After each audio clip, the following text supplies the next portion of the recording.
Muy buenas tardes, chicos. ¿Pueden verme? ¿Pueden oírme? Chicos, ¿pueden verme? ¿Pueden oírme? Perfecto. Listo. Empezamos entonces la sesión del día de hoy. ¿Ya?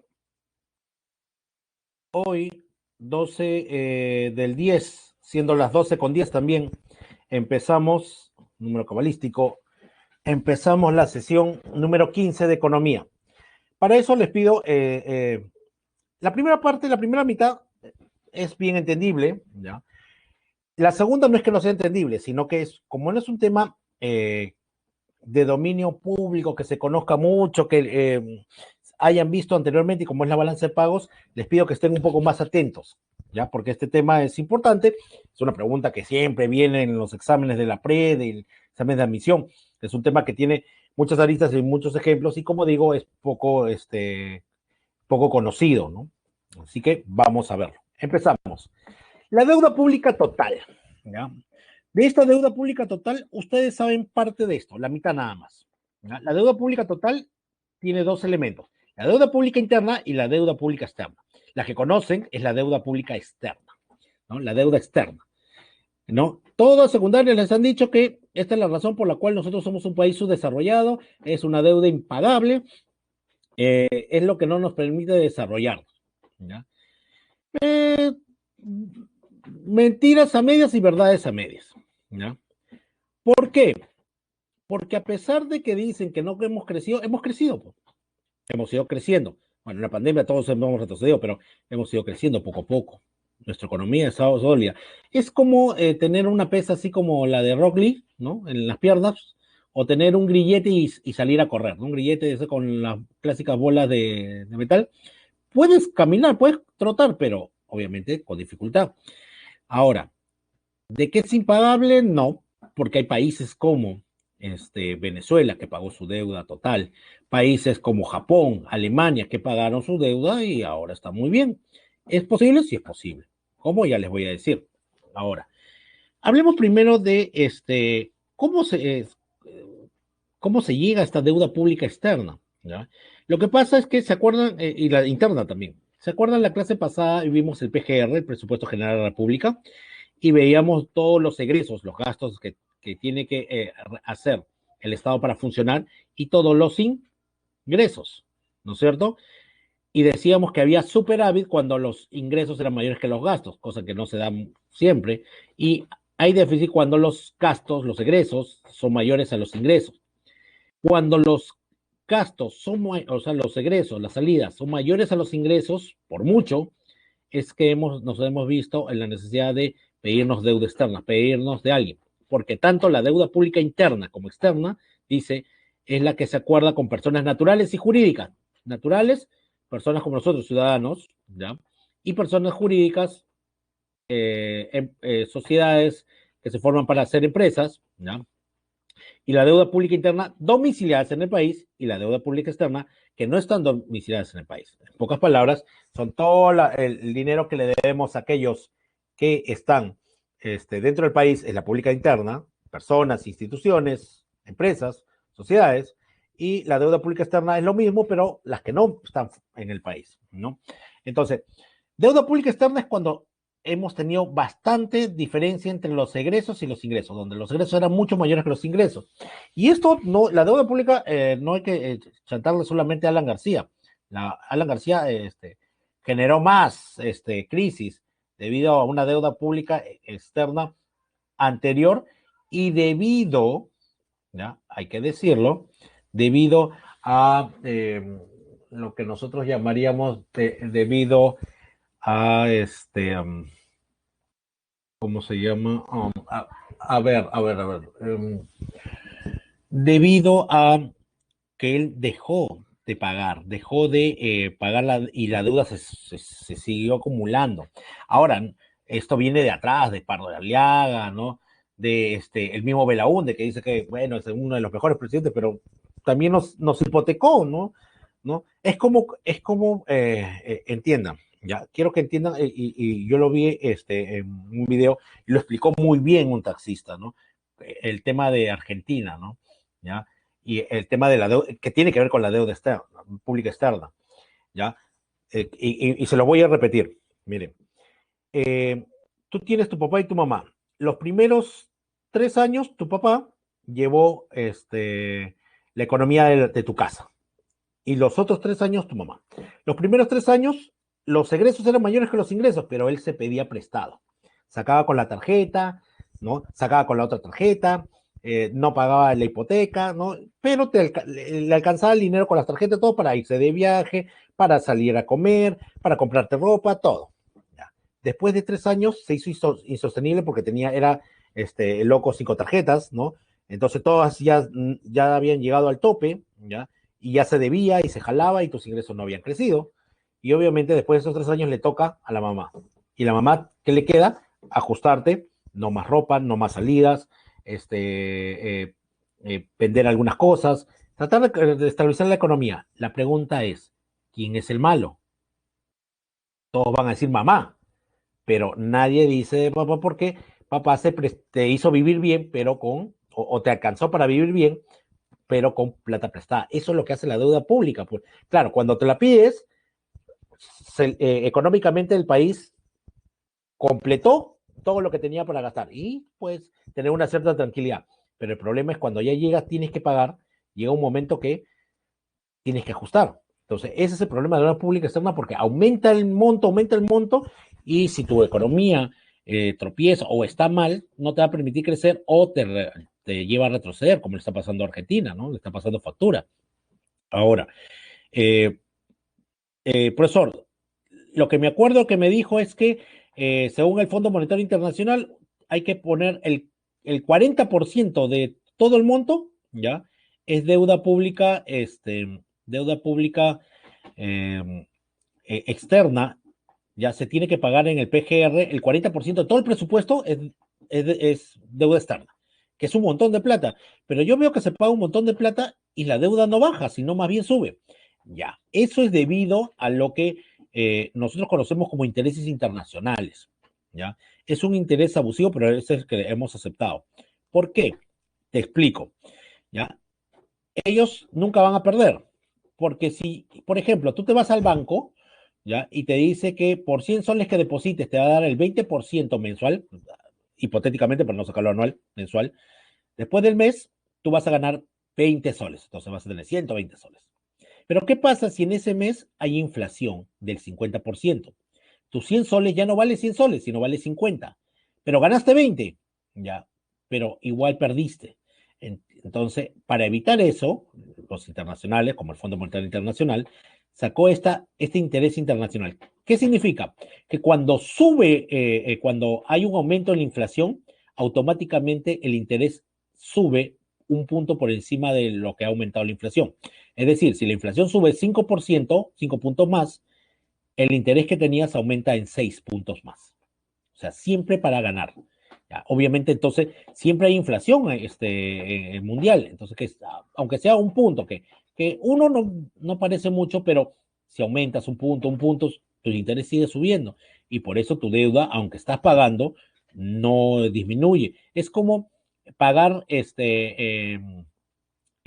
la cuota mínima en tu tarjeta Ripley que debes como 6,000, 7,000, 8,000 soles. Pagando al mínimo nunca vas a llegar a bajar. Entonces viene la pregunta del millón, chicos. ¿Cómo podríamos lograr pagar la deuda externa? A ver, escriban. ¿Cómo logramos pagar la deuda externa?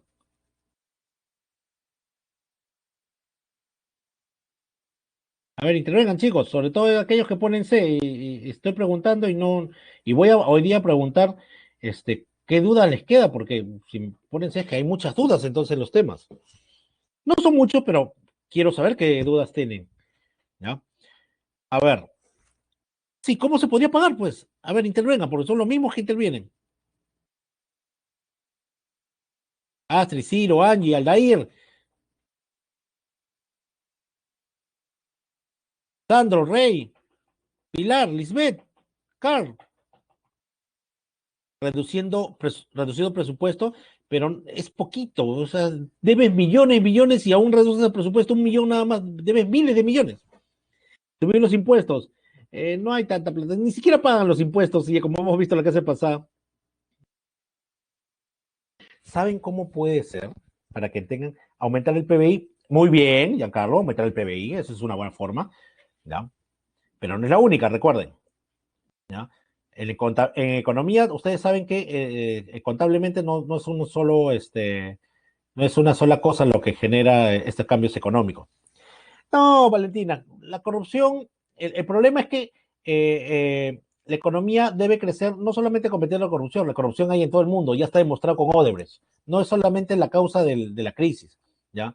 El problema es que si a esa corrupción le aumentas ineptitud, inestabilidad económica mundial y pandemia y aparte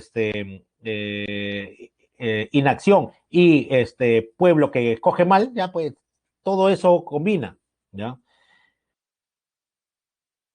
Claro, o sea, miren, ¿saben cuál es? ¿Ya? Es el colmo, claro. Miren, ¿saben cuál es? Y miren, es posible, Venezuela lo hizo. Lo que pasa es que ahorita tenemos las reservas internacionales, el RIN, es nuestro ahorro, con eso podríamos pagar un tercio de la deuda externa. Entonces, ¿por qué no lo pagamos, profesor? Porque no nos podemos quedar sin reservas para cualquier problema, ¿de dónde creen que sale la plata para bono universal, bono galáctico, todo eso? ¿Ya? Tiene que mejorar el sistema de recaudación, siendo más eficaces, pero no solamente eso, tengo que mejorar mi PBI, no solamente por tributos, sino mejorar mi exportación, mi producción, ¿ya? Entonces tengo que hacer que mi economía crezca y haya un crecimiento económico y un desarrollo económico. Aumentar lo que tengo en reservas internacionales por lo menos en 5 o 6 veces. Así podría pagar mi deuda externa. Y la única forma para pagar la deuda externa es al cash o máximo en 2 o 3 partes. ¿Ya? Esa es de la forma. ¿Ya? Y todavía me quedé reservas. Si no, no se puede. O sea, si vas a aumentar el doble de ahorita, igual tu deuda va a seguir subiendo. Entonces tienes que sacar la deuda total, pagarlo o entera o en 2, 3 partes. Venezuela hizo eso. En cuanto obtuvo el dinero del petróleo, en una sola pagó su deuda externa. Se acabó. ¿Ya? Alemania y Japón, ¿cómo hizo? En 4 y 3 partes. Punto. Nada más. Pero para eso tienes que hacer crecer tu economía. ¿Ya? Es igual que en tu economía. La única forma, ¿ya?, de pagar una deuda grande de Ripley es que generes más ingreso. ¿Ya? Algo que te genere que para pagar eso, porque todo lo que ya generas te sirve para tus egresos, ¿ya? ¿Me entienden? Esa es la forma, ¿no? ¿Se podrá hacer? Yo no creo que viva para verlo, pero espero que mis nietos sí, ¿ya? Ojalá. Yo creo que el Perú es más grande que sus problemas y depende de ustedes. Si ustedes tienen en claro que la corrupción no ayuda y que ser un inútil no ayuda, ¿ya? Podemos tener un, un cambio, ¿no? Y creo que lo hemos venido teniendo. Ahora, esa es la deuda pública externa, le debemos al Fondo Monetario Internacional, al Club de París, ¿no? Etcétera. ¿Cuándo es deuda pública interna? Lo que pasa es que, como política, los últimos gobiernos, con todo lo que hemos pasado, se ha decidido que no pedirnos deuda pública externa. Y como nuestra economía ha crecido, hay años donde la diferencia entre los egresos y los ingresos es poca, o sea, no se necesita tanto dinero, se necesita unos 10 millones, 20 millones. Entonces, ¿qué hace el Estado? Emite bonos soberanos y los pone en la bolsa de valores. Así, empresas, personas de acá o extranjeras lo compran y ya tienes, sobre todo las personas de acá, ¿no? ¿Ya? Las internas, recuerden, eso es la interna, lo compran. Entonces, al generar los bonos soberanos, yo estoy diciendo, préstame plata y de aquí a 20 años te devuelvo con una tasa de interés preferencial. Y eso es lo que hemos estado haciendo. La deuda pública, que es poca, lo hemos cubierto, perdón, con bonos soberanos, ¿no? Con emisión de bonos en la bolsa de valores. ¿No? Y la suma de estas dos, pública externa y pública interna, hace la deuda pública total. Todo lo que debe un país, ¿ya? Todas sus obligaciones, ¿ya?, que tiene con otros, ya sea internas del país o externas fuera del país. Muy bien. El Club de París, grupo informal de acreedores oficiales, cuya función es encontrar soluciones y coordinar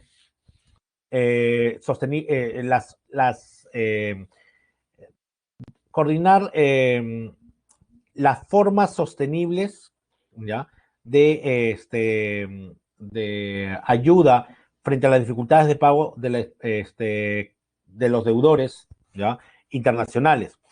Los países deudores tienen que haberse comprometido a implementar las recomendaciones del Club de París y sobre todo las recomendaciones y programa vigente de reinserción del Fondo Monetario Internacional, ¿ya?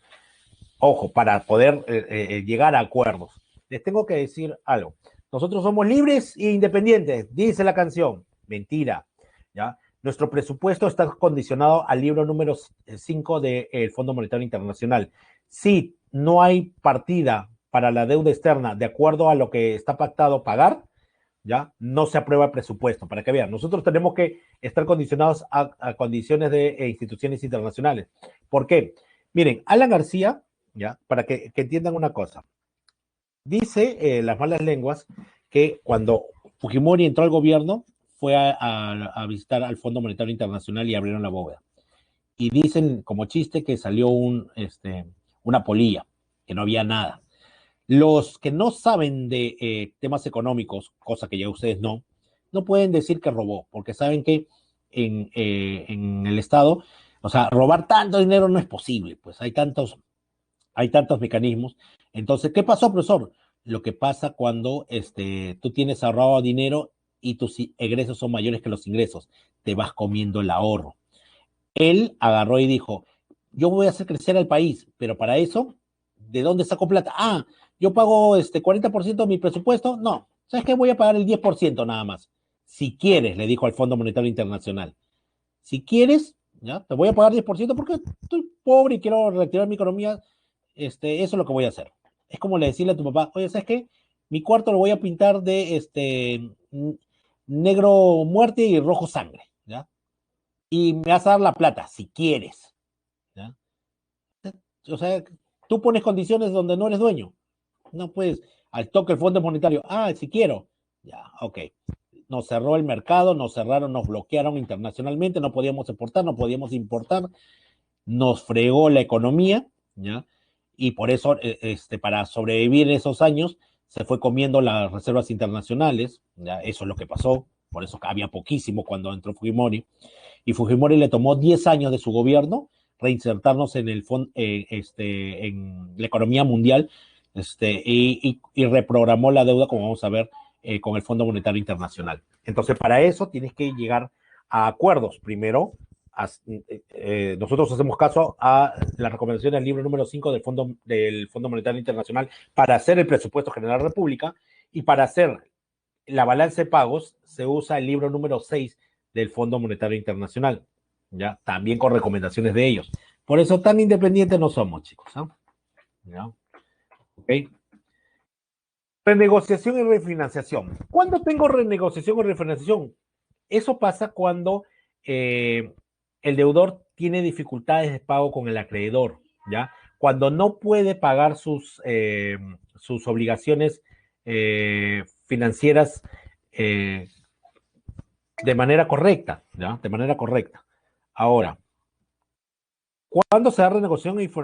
¿Cuándo es un mal pagador? No, tú puedes ser un mal pagador, ¿ya?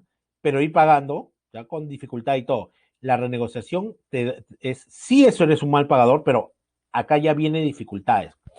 Si tú eres una persona natural, si tú eres una empresa, una institución o un país que tiene dificultades para pagar, haces renegociación o refinanciación.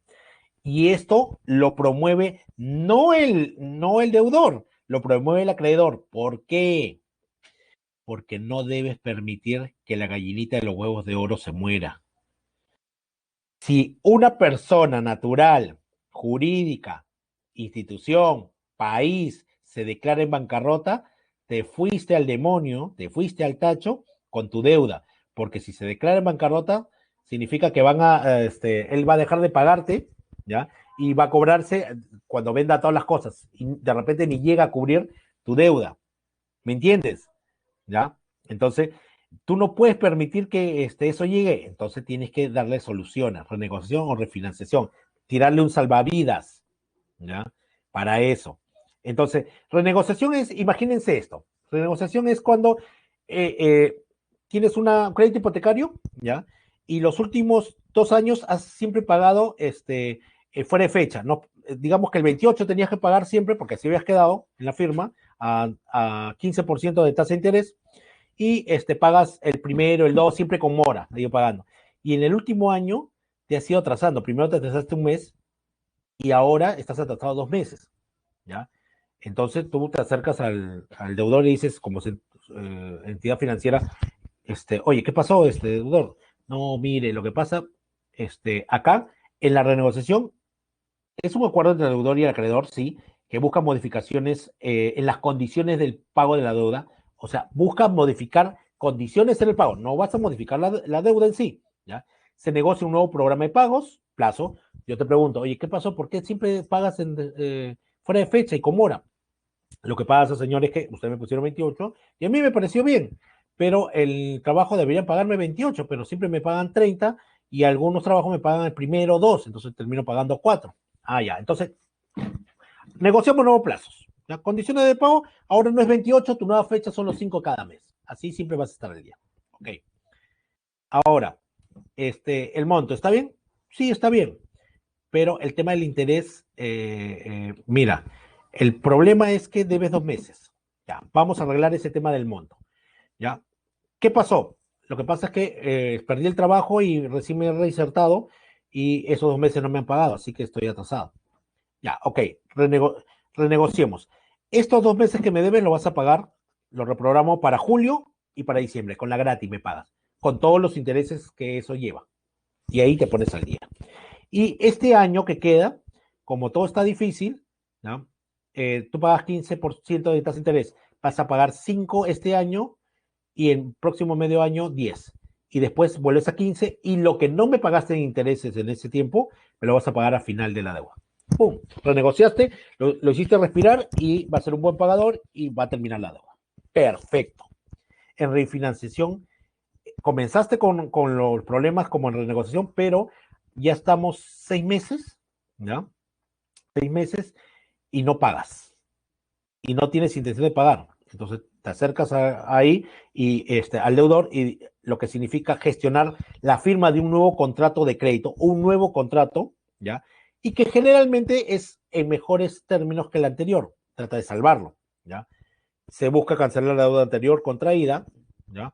Y se puede incluir solo la parte vencida o también la parte aún no vencida. ¿Qué significa esto?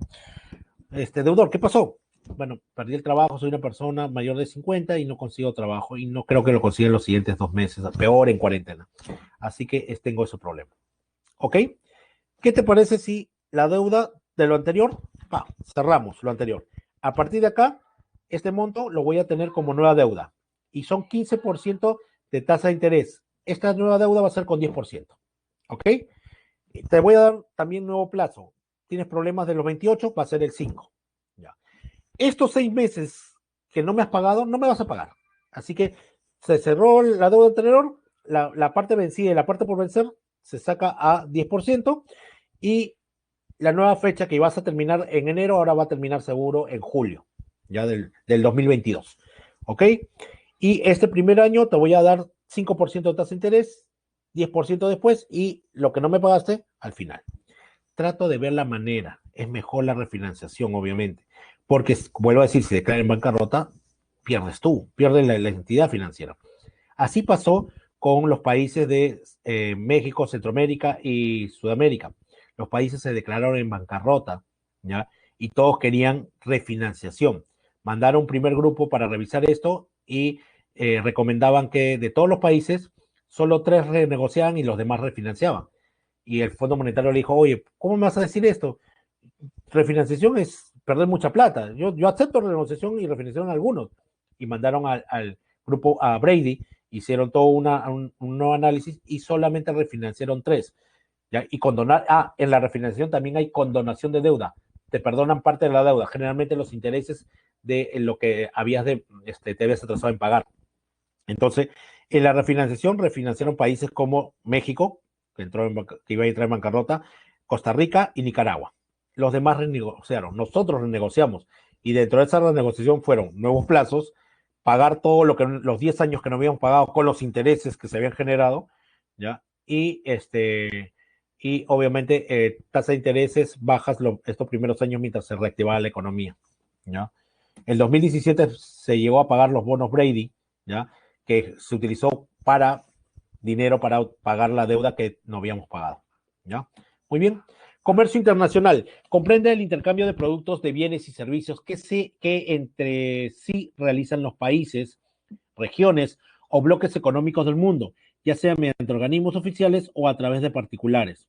Causas: diferencia entre las condiciones de producción, los países no se autoabastecen y los costos diferenciados. ¿Qué significa el comercio internacional? Es el comercio que realizan los residentes del país con cualquier otro país o otros residentes de fuera del país, ¿ya? ¿Qué es un residente del país? De cualquier nacionalidad que viva acá, que tenga arraigo acá. ¿Qué significa arraigo? ¿Ya? Que tenga su familia acá, que tenga su negocio acá, que tenga su trabajo acá. Por ejemplo, Baruch Itcher, ¿ya? Es judío, ¿ya? Él tiene su familia acá y sus negocios acá. ¿Quién es Baruch Itcher, profesor? Es el dueño de Frecuencia Latina, de Canal 2, pero sobre todo es dueño de Colchones Paraíso, ¿ya? Creo que nadie puede decir que en su vida nunca se ha acostado en un colchón paraíso, ¿ya? Entonces, él no es peruano, pero él negocia desde acá hacia el resto del mundo. Él exporta colchones a toda Sudamérica. Entonces, eso es el comercio internacional. Desde acá, no tiene que ser peruano, hacia el resto del mundo. ¿Y quién es un no residente? Hasta puede ser un peruano, pero que vive y su arraigo está afuera. Por ejemplo, el bombardero de los Andes, ya Claudio Pizarro, es peruano. Claudio Pizarro es peruano, ¿ya? Pero Claudio Pizarro hace más de 5 años, mucho más de 5 años no vive acá en el Perú, ¿ya? Él tiene negocios acá en el Perú, tiene caballos, tiene restaurantes, tiene negocios acá en el Perú, pero el dinero, ya cuando obtienen ganancias, ¿dónde va? Allá a Alemania, porque él vive allá, él reside allá. Entonces, él no, a pesar de ser peruano, él no es un residente, ¿ok? Entonces, el residente es vivir acá y los negocios que tengas afuera, que venga la plata acá, ¿ya? Entonces, comercio internacional es hacer desde acá negocios con el mundo. Y gracias a ese comercio internacional, chicos, sobre todo aquellos hermanos, hermanas de lentes, ¿qué sería de nuestra vida sin comercio internacional? Yo hacía esto en clase, decía, 100 soles a que me traiga una montura Made in Perú. Todo el mundo se sacaba los lentes, revisaba y decía Made Italia, Made Taiwán, Made París, etc. Lo que pasa es que me van a decir que la montura es una ciencia extraterrestre, futurista, que no se puede hacer, pero ni siquiera eso hacemos. Entonces, nosotros, gracias al comercio internacional, tenemos productos que no se hacen acá. La diferencia es entre condiciones de producción. Hay países que tienen ventajas a la hora de producir por su territorio, por la cantidad, etcétera. ¿Ya? Entonces, por ejemplo, Venezuela tiene un montón de petróleo, entonces aprovecha y vende a los demás. Bolivia tiene un montón de gas, aprovecha y vende. Nosotros tenemos minerales, aprovechamos esa cantidad y vendemos a los que no, a los que tienen menos. ¿Ya? Y los países que no se autoabastecen, hay países que no se autoabastecen, ¿ya? Ni mototaxi, no, ni el mototaxi hacemos, para que vean, ni el mototaxi. Por eso muchas empresas llevan su línea de producción a China, es más barato, pero también tenemos ventajas, ojo, hay ventajas, ¿ya? Pero, por ejemplo, nosotros no hacemos nada de tecnología, ¿ya? O sea, sin el comercio internacional no tendríamos celulares, no tendríamos laptops, no tendríamos cámaras, ¿ya? Y ellos, los países desarrollados, no tendrían materia prima sin nosotros, o sea, hay una sinergia, ¿no? Y costos diferenciados. Resulta más barato en algunos lugares producir algo que en otros. Por ejemplo, la mano de obra barata de Perú, en lo que es en lo que es los campesinos, es barata. Pero para tecnología, por ejemplo, mano de obra de China, recontra barata, eso es, ¿ya? Entonces, eso es el comercio internacional. Gracias a eso, los países obtienen lo que no pueden producir, ¿no? Por ejemplo, Alaska, ¿de dónde crees que sacan plátanos y piña de sus cultivos? No pueden, pues, tienen que importar, ¿ya? Ok, ¿de dónde sale el agua y otros productos que no hay en Arabia? Pues, de los países que sí tienen, ¿ya? Entonces, eso es lo que tienen que tener en cuenta ustedes, chicos.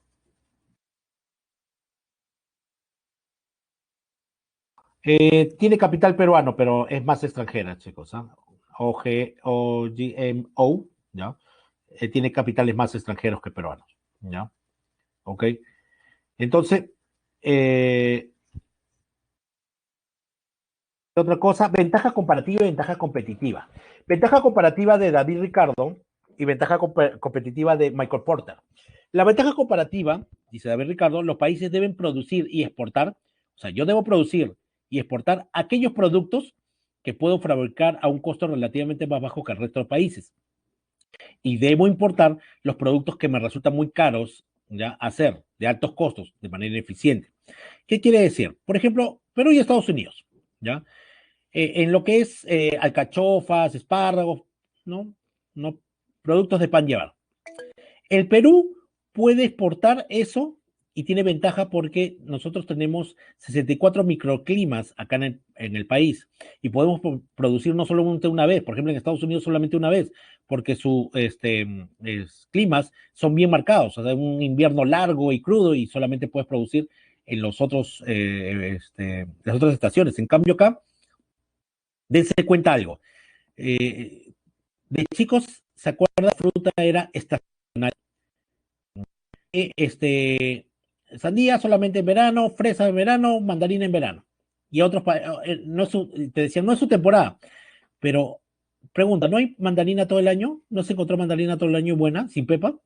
¿No se ha encontrado fresa todo el año? Ya salió la sandía y no es temporada. ¿Por qué? Como tenemos bastantes climas, ¿ya? Y ahora exportamos, producimos acá en los valles, producimos en la costa, en la sierra, en la selva. Cuando en uno es invierno, producimos en el otro cuando es verano, así.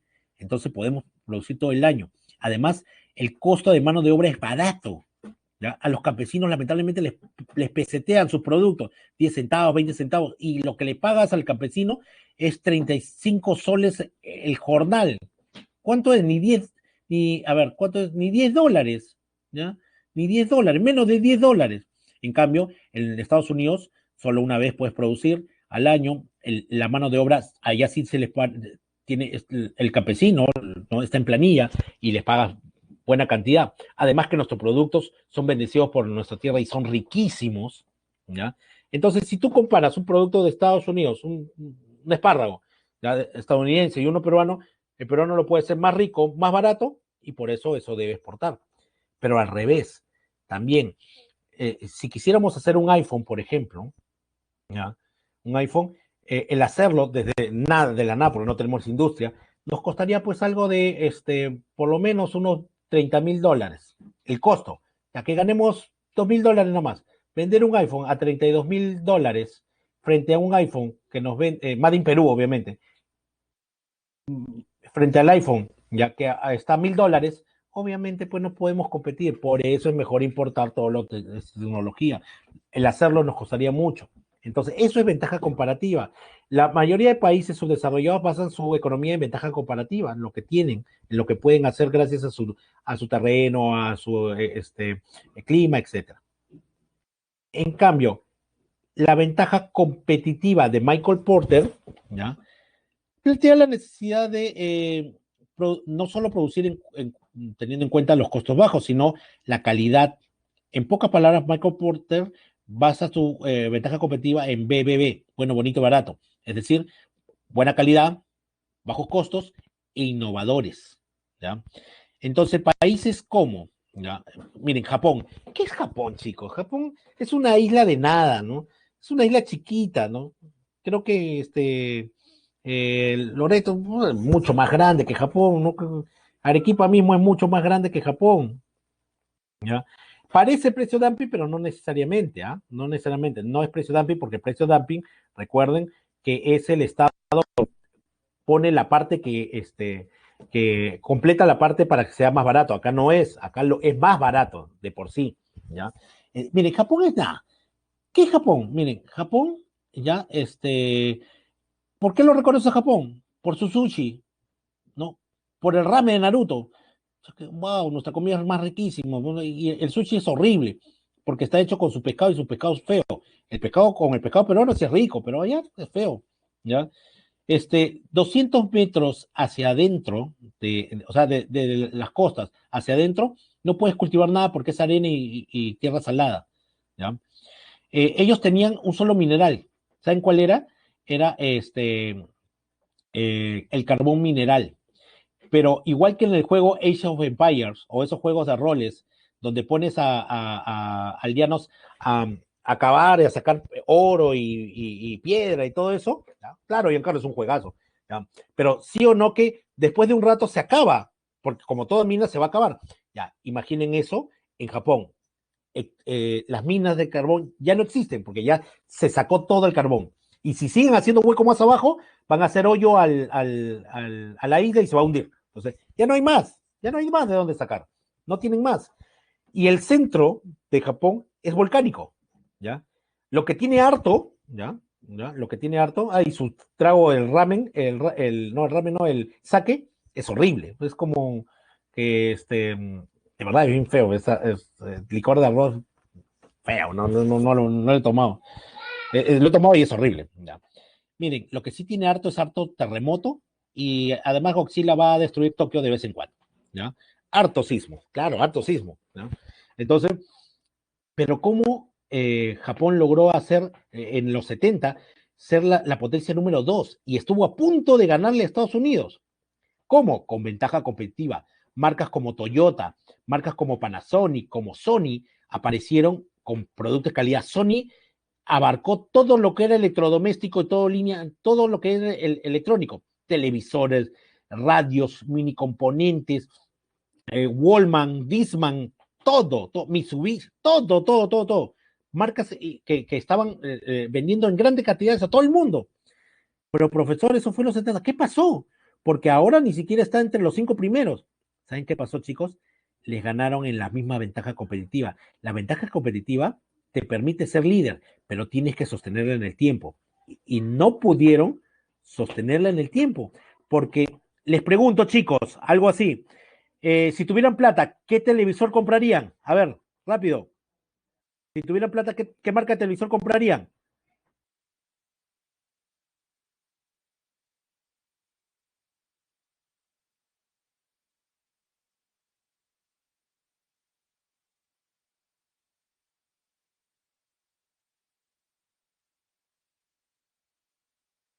Samsung, LG, muy bien. Marcas coreanas, así es. Los Tigres del Asia, los Tigres del Asia hicieron eso. Les ganaron en su juego, en ventaja competitiva, ¿ya?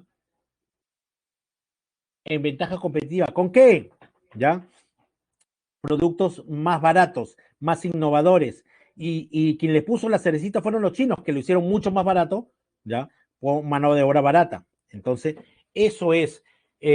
Los países de desarrollo basan su economía en ventaja competitiva. Por eso, en lo que es economía, recuerden, si tú tienes ventajas comparativas y logras competitivas, puedes lograr una economía mejor, ¿ya?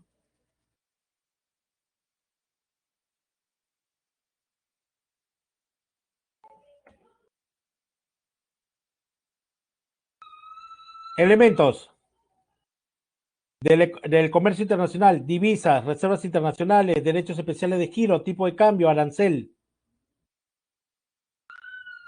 Divisas, ¿ya? Las divisas son todas las monedas y billetes, ¿ya?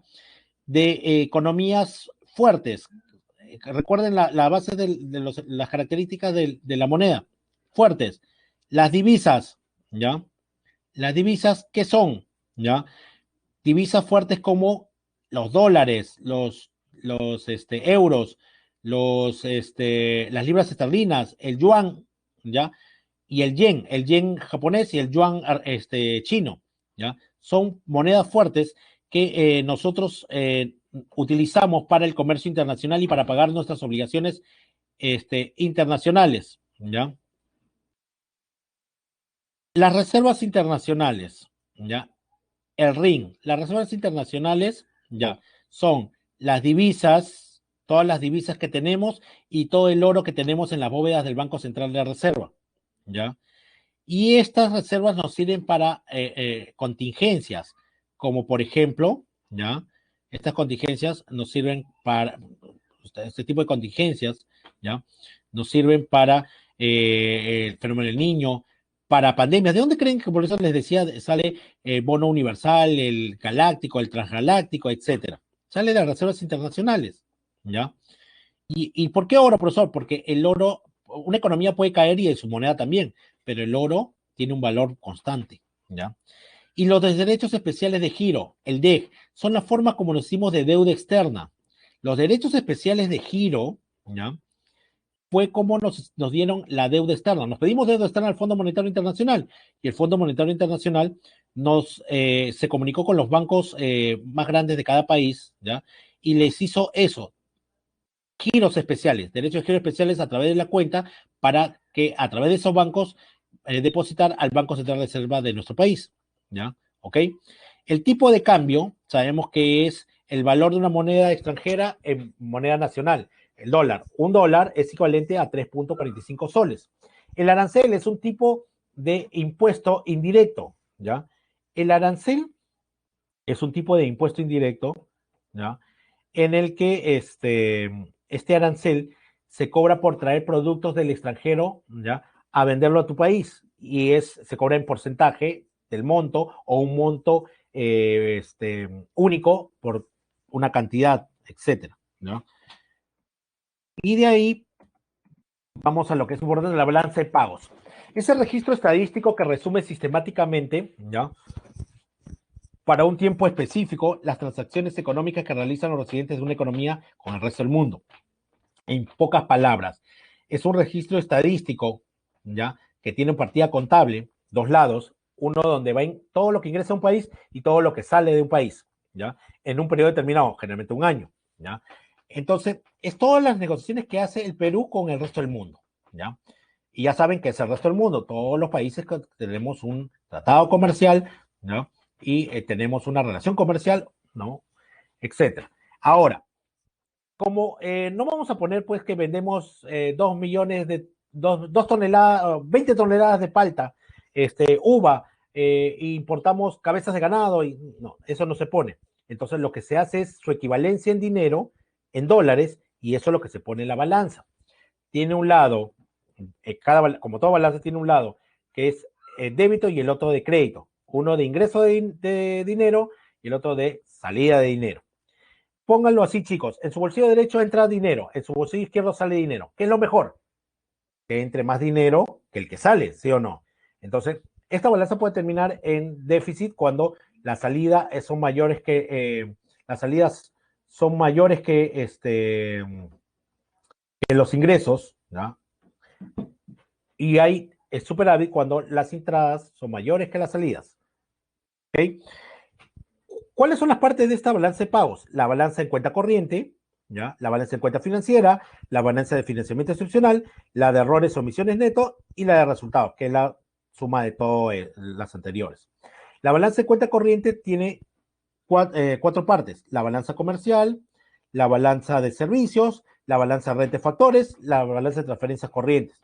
Y la de cuenta financiera, la de parte del sector privado y público y la de capitales a corto plazo, ¿ya? Ahora, si se dan cuenta, 2018-2019, ¿ya?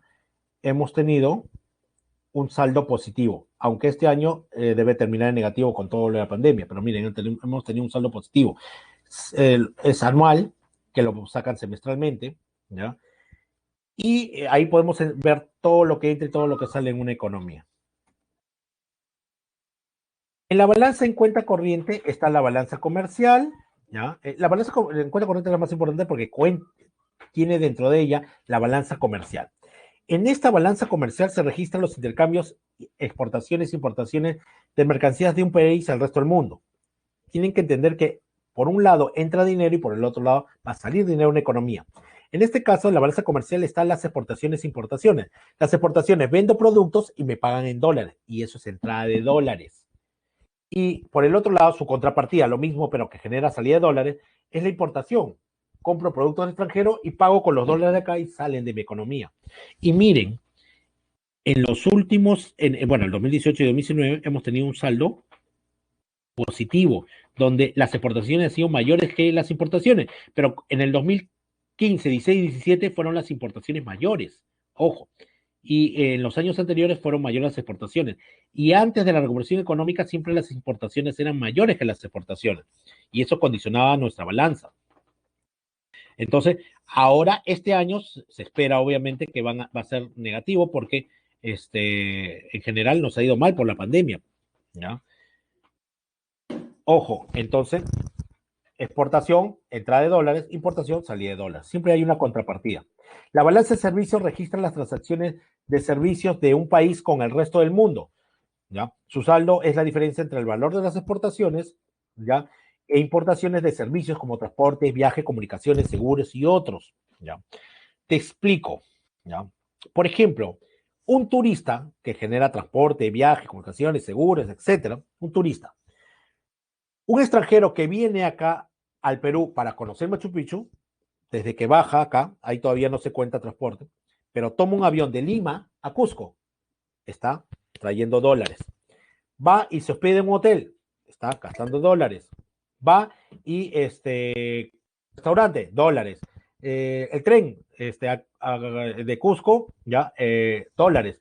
El pago de discoteca, juerga y todo, dólares. ¿Ya? Eso es entrada de dólares. ¿Ya? Ahí hay transporte de pasajeros, viajes, comunicación, etcétera. ¿Ya? Y por otro lado, ¿ya? Y por otro lado, tenemos la contrapartida. ¿Cuál es la contrapartida? Nosotros, los peruanos que vamos a turistear al mundo. Si yo voy de viaje, ¿ya? Por ejemplo, a Europa, yo tengo que comprar los euros acá y sacar esos euros, o si me voy a Estados Unidos, comprar los dólares y sacar esos dólares fuera, ¿ya? Entonces, ¿qué es más? ¿Ya? Ya hemos visto que fue más en las exportaciones que en las importaciones, un saldo positivo. Pero ¿qué es más? ¿Los turistas que vienen o los turistas que salen? Los turistas que vienen, profesor. Ah, entonces todavía sigue siendo positivo. ¿Ya? Ahí también entran las comunicaciones, seguros, etcétera. ¿Ya? A ver, ¿hay alguna comunicación, alguna pregunta? ¿Ya? 8, ya, perfecto. Y pasamos a la otra balanza. La balanza ya de renta de factores. Registra el valor de los ingresos que obtienen los factores productivos de propiedad de los residentes de un país en el exterior y los egresos producto del pago a los factores productivos de propiedad de los no residentes en el país. ¿Ya? ¿Ok? La renta de factores, por ejemplo, el factor ganancias, el factor trabajo, ¿ya?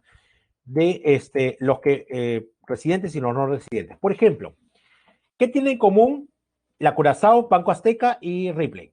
Que todos son empresas extranjeras y que todas han dado utilidades. Obviamente, estas empresas que están acá, extranjeras que están acá, han obtenido utilidades, pero esas utilidades no se quedan acá, se van al país de origen, a Brasil, a México y a Chile, ¿ya? Eso es salida de dólares, por uno de los factores, ¿no? Y la otra, la contrapartida sería las empresas peruanas en el extranjero, como por ejemplo con la Real y Belcorp. Tienen sedes en otros países y también tienen ganancias, y esas ganancias entran acá al país. Pero obviamente acá sí es diferente de las otras anteriores. ¿Por qué? Porque obviamente son más las empresas extranjeras acá en el Perú que las empresas nacionales en el extranjero. Entonces ahí sale un saldo negativo, como pueden ver, ¿ya? Ahí también entra el tema de trabajo, por ejemplo, los que trabajan en la Embajada de Estados Unidos les pagan su dinero y su dinero lo gastan acá, porque van a vivir 5 años acá. ¿Y cuál es la contrapartida? Los peruanos que están en embajadas en otros países, que van a estar por 5 años y tienen que gastar lo que les pagan, el sueldo de ellos allá, ¿no? Casa, comida, etcétera, ¿no? En la balanza de renta de factores también se paga los intereses de la deuda, ¿ya? Por eso acá dice intereses por préstamo a largo plazo, los intereses de la deuda. Los intereses, ¿ya? De la deuda externa entra acá como salida de dólares. ¿Y cuál sería su contrapartida, profesor? Si hubiera un mundo paralelo y Perú le hubiera prestado a Bolivia, por ejemplo, y le esté pagando intereses, sería entrada de dólares. Acá solamente una partida tiene salida, ¿ya? Entonces, acá se pagan los intereses de la deuda, solo los intereses.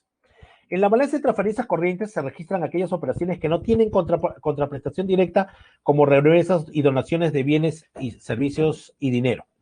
Es aquellas que, como las donaciones, por ejemplo, cuando fue el terremoto de Pisco, países, personas e instituciones nos donaron dinero, eso fue entrada. Y no hubo salida, porque no pasó nada y nosotros no donamos. Pero, por ejemplo, cuando hubo el terremoto en Chile, nosotros donamos dinero y eso fue salida. Por eso no tiene una contraprestación directa, ¿ya? No tiene una contrapartida. Y las donaciones, las remesas de personas que están en otros países. Uno tiene familiares, ¿ya? Uno tiene, uno tiene familiares en otros países y mandan dinero acá. Por eso cuando hemos ido a otros países y ha habido partidos, nosotros somos locales, porque igual que, por eso no hay que quejarnos de nuestros hermanos venezolanos, nosotros también en la época de crisis salimos y muchos están en el extranjero y siguen mandando dinero. Por eso Trump no nos quiere. Cobramos barato en su país. Este, eh, no pagamos impuestos y además el dinero que obtenemos lo mandamos fuera de su economía, por eso no nos quiere. Entonces, eso es entrada de dinero. ¿Y cuál es la salida? La remesa de dinero que mandan los venezolanos, colombianos, argentinos, cualquiera que esté acá trabajando a su país de origen. ¿Ya? Y la balanza en cuenta financiera se registran las transacciones correspondientes a activos ¿ya? Y pasivos financieros de corto y largo plazo. Acá se habla de inversiones de corto o largo plazo. ¿Ya? Las inversiones de largo plazo son inversiones productivas. Las inversiones de corto plazo o especulativas o golondrinas ¿ya? Son diferentes. Por ejemplo, inversión, ¿qué es? Digamos que Ripley quiere poner una tienda, la tienda más grande en Villa El Salvador, una tienda nueva. Para hacer eso necesita dinero. Entonces, de la central de Chile manda dinero acá para inversión. Eso es entrada de dólares. ¿Y cuál es la contrapartida? Que, por ejemplo, con la Real quiera poner una sede más en Alaska. Ya, tiene que mandar dinero de acá para hacer la fábrica allá. Eso es las inversiones de largo plazo, donde todos ganan. Gana el país, gana el Estado, gana las personas, los proveedores, los trabajadores, etc. Pero las inversiones de corto plazo solo gana el dueño, porque la pone en bonos, acciones, títulos, valores, ¿no? Y son golondrinas porque en cuanto la economía está mal, sacan el dinero rápidamente. ¿Ya? Acá también está el pago de la deuda externa. Acá sí el pago de la deuda en sí, no los intereses, la deuda en sí. ¿Ya? Y la balanza de financiamiento excepcional, acá se registran las transacciones correspondientes al sector público y comprende las amortizaciones, los intereses no atendidos y condonaciones de deuda, es decir, cuando nos pedimos deuda externa. Cuando entró deuda externa, eso fue ingreso de dinero. Cuando nos prestamos deuda externa por primera vez, eso entró como balance de financiamiento excepcional. Como vieron en el cuadro primero, está en cero, porque como política es no volvernos a prestar deuda externa. ¿Ya? Entonces está ahí. ¿Y cuál sería la contrapartida?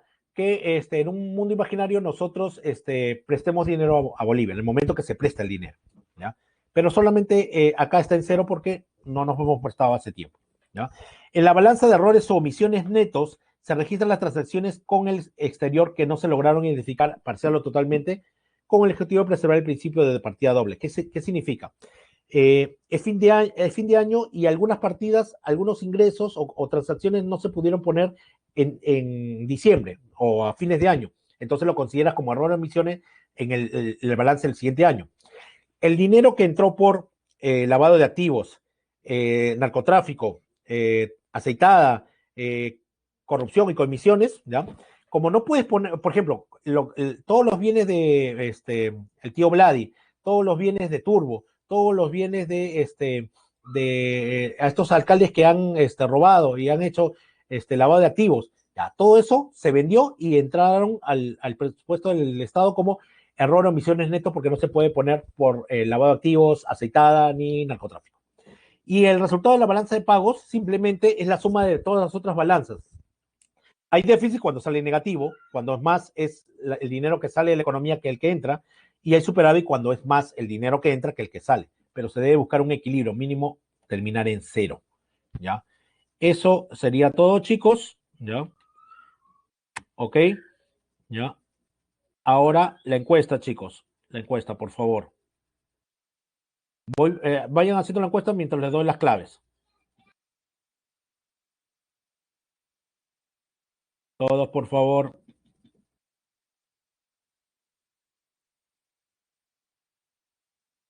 Ya. La uno D. La 2 D.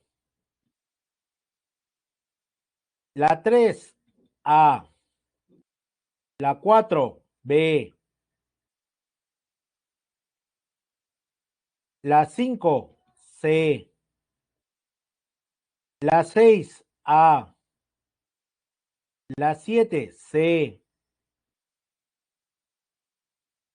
La 8, D. La 9, D. Muy bien, eso sería todo. Aldair, María, Rey, faltan ustedes nada más. Muchas gracias, chicos.